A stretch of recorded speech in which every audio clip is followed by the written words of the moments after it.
1947 সালে 15ই আগস্ট আমাদের এই ভারতবর্ষ স্বাধীন হয়েছে। আজ 80তম স্বাধীনতা দিবস উপলক্ষে এখানে উপস্থিত আছেন আমাদের দেশের আর্মি মাইনুল শেখ। তিনি বর্ডারে যুদ্ধ করতে গিয়ে একটি পা হারিয়েছেন এবং তিনি কোনো রকমে জীবনটা ফিরে নিয়ে এসেছেন এই মাটিতে। সেই মাইনুল স্যার আমাদের মধ্যে আজকে তিনি উপস্থিত আছেন। সেই মাইনুল স্যারকে দিয়ে আজকে এই পবিত্র জাতীয় পতাকা তিনার হাত দিয়ে উত্তোলন করব। তাই মাননীয় মাইনুল স্যারকে আমি আজকে অনুরোধ করছি, স্যার আসুন জাতীয় পতাকাটা উত্তোলন করুন।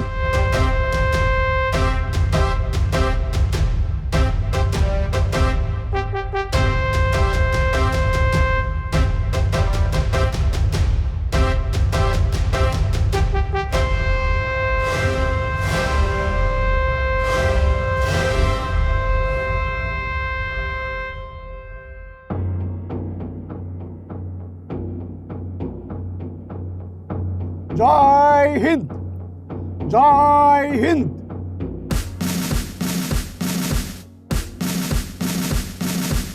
বন্দে মাতরম, বন্দে মাতরম, বন্দে মাতরম।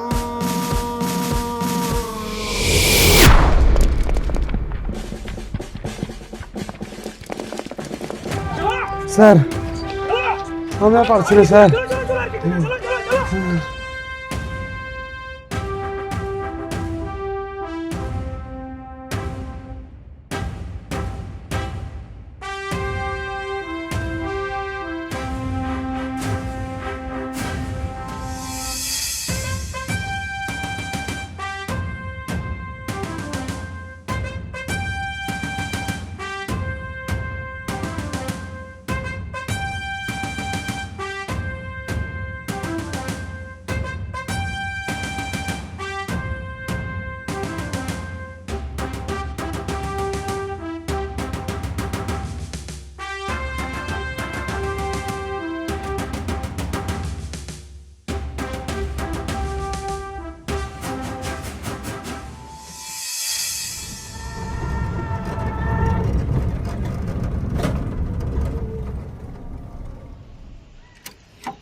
বাবু মাইনুল আছে বা আছে। একটু ডাকো না। ও মাইনুল দা, তোমার মা এসছে।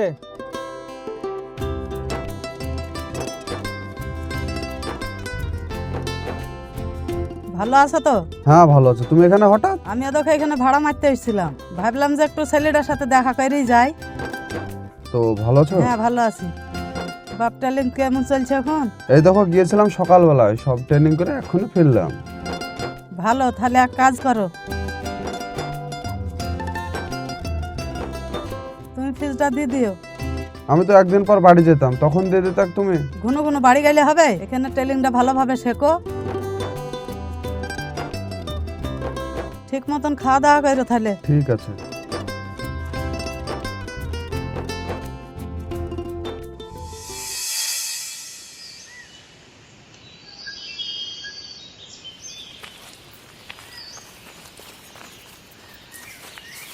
এই ছোড়া শুন,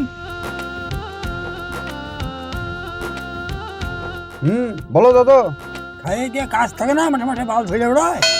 পাট কাটতে গেলে তো 400 টাকা খরচ পাবি। আরে দাদু, এটাই হচ্ছে আমাদের কাজ, বুঝতে পেরেছো? আমরা চাকরির জন্য তোমার রান প্র্যাকটিস করছি। চাকরি? কিসের চাকরি? বিএসএফ আর্মির চাকরি। তোর মা তো টুকটুকি চালিয়ে বেড়ায়, গরিব মানুষের বা চাকরি আছে? তাতে আবার তুই মুসলমান। দাদু, আর্মি বিএসএফ এ গরিব বড় লোক দেখে না, হিন্দুও দেখে না, মুসলমানও দেখে না। তুমি কতটা মেহনত করছো, কতটা তুমি পরিশ্রম করছো, কতটা তুমি জেদি আছো, সেটাই কিন্তু দেখো। যা যা, আমাকে গান দিতে হবে না, তোর থেকে আমার গান বেশি আছে। যা, আমার লাতে হলে মানে কোন তুই দিয়ে পিটিয়ে লাল করে ফেলতে। যাও। নেক্সট।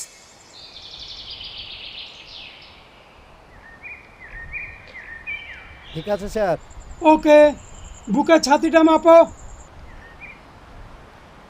হ্যালো, ঠিক আছে স্যার। ওকে, নেক্সট। যাও তুমি।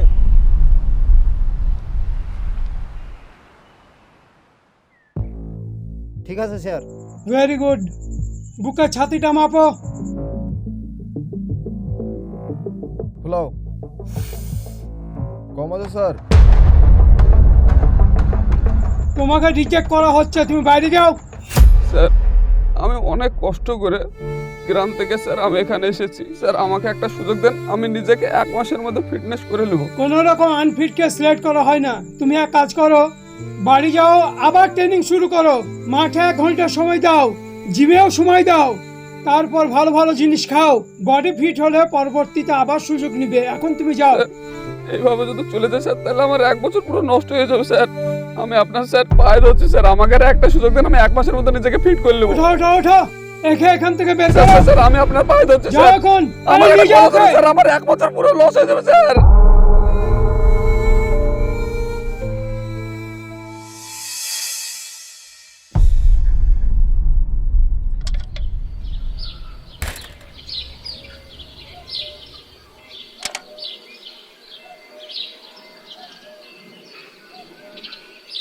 কে মাইনুল নাকি? কখন আলি বাড়ি? কার্যখানে কি হয়েছে? আমার মনে হয় আর চাকরি করা হবে না গো। কেন কি হয়েছে? তোমার চাকরি হবে না?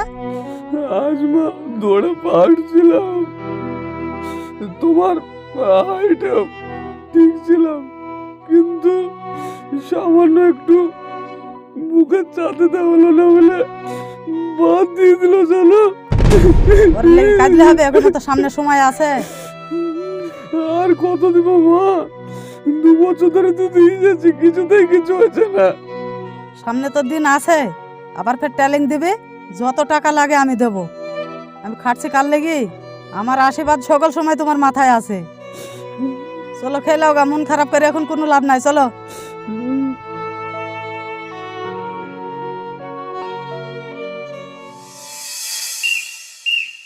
গো গো গো গো ফাস্ট।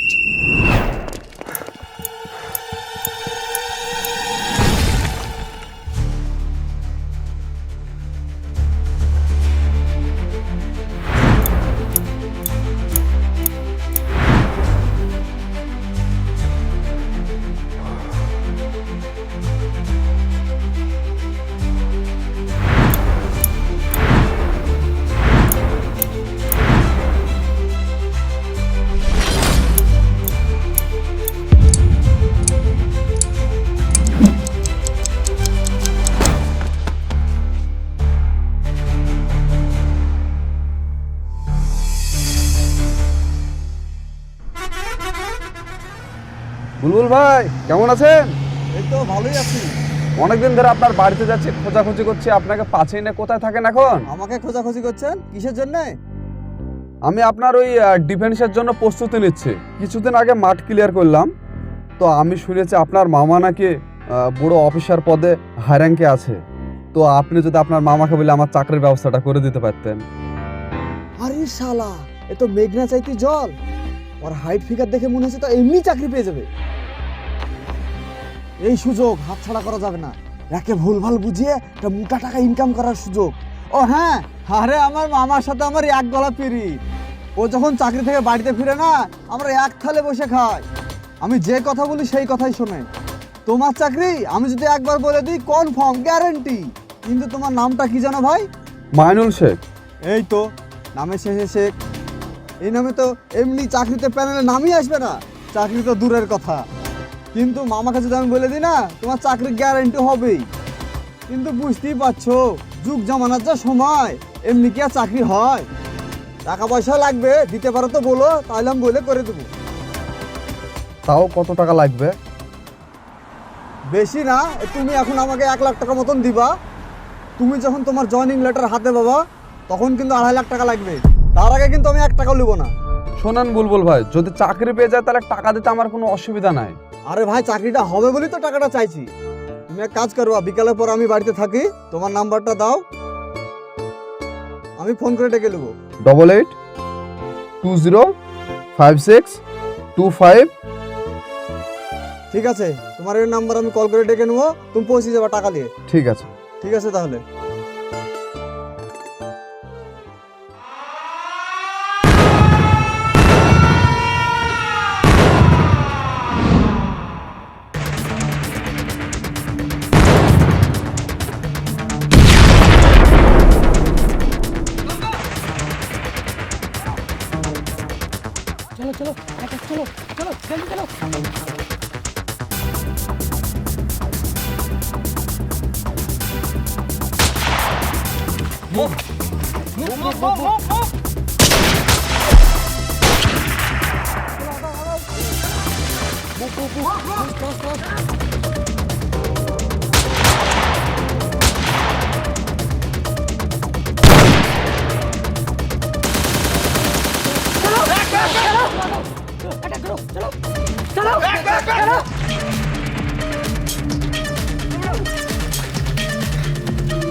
वन्दे मातरम्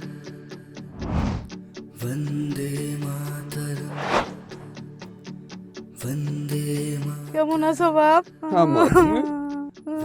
নমস্কার আন্টি। নমস্কার। আপনার ছেলে মাইনুলকে নিয়ে এলাম। আপনার ছেলে মাইনুল বর্ডারে যুদ্ধ চলাকালীন শত্রু পক্ষের বোমে পাটা ঝাঁঝরা হয়ে যায়। আমাদের হসপিটালে চিকিৎসা করা হয়েছে। এত পরিমাণে পা দিয়ে ব্লাড বের হচ্ছিল, বাধ্য হয়ে ডাক্তার পাটা কেটেছে। আপনার ছেলেকে আমরা নিয়ে এসেছি, আপনি গ্রহণ করুন। আমার ছেলেকে যখন আপনারা চাকরি নেন, একটু এদিক ওদিক হইলে আমার ছেলেকে বারবার 7 বার ঘুরে দিয়েছেন চাকরি থেকে, লেন নিখো মাপকাঠি গাড়ি মেপি দিয়েছেন আমার ছেলেকে। এখন আমার ভালো ছেলের বদলে পা কাটা পালি দিতে আসছেন। আমার এই পা কাটা ছেলে আমি নেব না। আমি যেরকম ছেলে দিয়েছিলাম সেরকম আমি ছেলে বুকে ফেরত চাই। দেখুন আন্টি, যুদ্ধ চলাকালীন অনেক সৈনিক শহীদ হয়ে যায়। আপনার ছেলে তো আপাতত অনেকটাই ভালো আছে। আপনার ছেলের পেনশনের ব্যবস্থা আমরা করেছি। খুব তাড়াতাড়ি আর্টিফিশিয়াল লেগও আসছে। আপনার কাছে আমার বিশেষ অনুরোধ, আপনি আপনার ছেলেকে গ্রহণ করুন। আমি এই কাটা পাওয়ালা ছেলে আমি নেব না গো, ঘুরিলে যান আপনারা। তোমার কি স্বপ্ন ছিল যে আমি একদিন ইন্ডিয়ার ডিফেন্সের পোশাকে তোমার সামনে এসে দাঁড়াবো? সে আমি দাঁড়াতেও পেরেছি। দেশের হয়ে যুদ্ধ করতে করতে আমার পা কেন, আমার যদি জীবনটাও চলে যেত তাও আমি কিছু মনে করতাম না। ভাবতাম যে আমি আমার মাকে রক্ষা করতে গিয়ে জীবন দিয়েছি। তুমি আর এসব কথা বলো না। আন্টি, আপনি আপনার ছেলেকে গ্রহণ করুন। Commando salute, sir. Go back.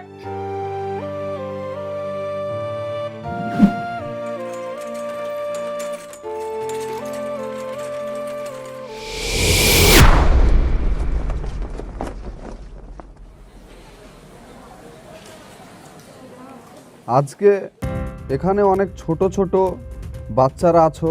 তোমরা একদিন বড় হবা, কেউ ডাক্তার হবা, কেউ ইঞ্জিনিয়ার হবা, কেউ মাস্টার হবা।